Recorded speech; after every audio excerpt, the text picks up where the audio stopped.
আপনি কি কোমরে ব্যথায় ভুগছেন? সারাদিন অফিস করার কারণে বা রান্না করার পরে প্রচুর পরিমাণে ব্যথা ফিল করতে হয়, কোমরে অস্থির অস্থির লাগে, ভার ভার মনে হয় বা স্টিফনেস তৈরি হয় কোমরের ভিতরে, কোমর থেকে ব্যথা অনেক সময় পায়ের দিকে যাচ্ছে, তাহলে আপনার জন্য সিম্পল একটি এক্সারসাইজ যেটা আপনি অফিসে বসেই করতে পারবেন।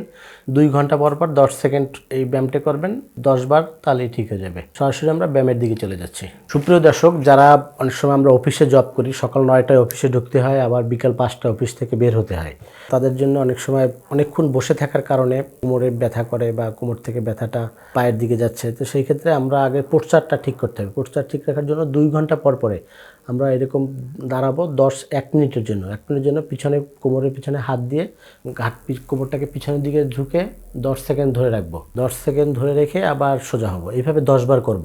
10 বার করবো, এটা 2 ঘন্টা পর পর করবে। 2 ঘন্টা পর পর করলে কী হবে, আমরা যে 2 ঘন্টা একটানা অনেকক্ষণ বসে থাকি, সেটার রিদমটা ব্রেক হলো এবং আমাদের ব্যাকের মাসেলসগুলো একটু রেস্ট পেলো। সাথে এক্সারসাইজগুলো করলে মাসেলস একটু স্ট্রেন্থেনিং হলো, মাসেলসের শক্তি বাড়লো এই ব্যায়ামটা করলে। দীর্ঘদিনের যে কোমরে ব্যথা আছে, বসে থাকলে যে ব্যথাটা হচ্ছে, আশা করি এটা থেকে আপনি সহজেই মুক্তি পাবেন।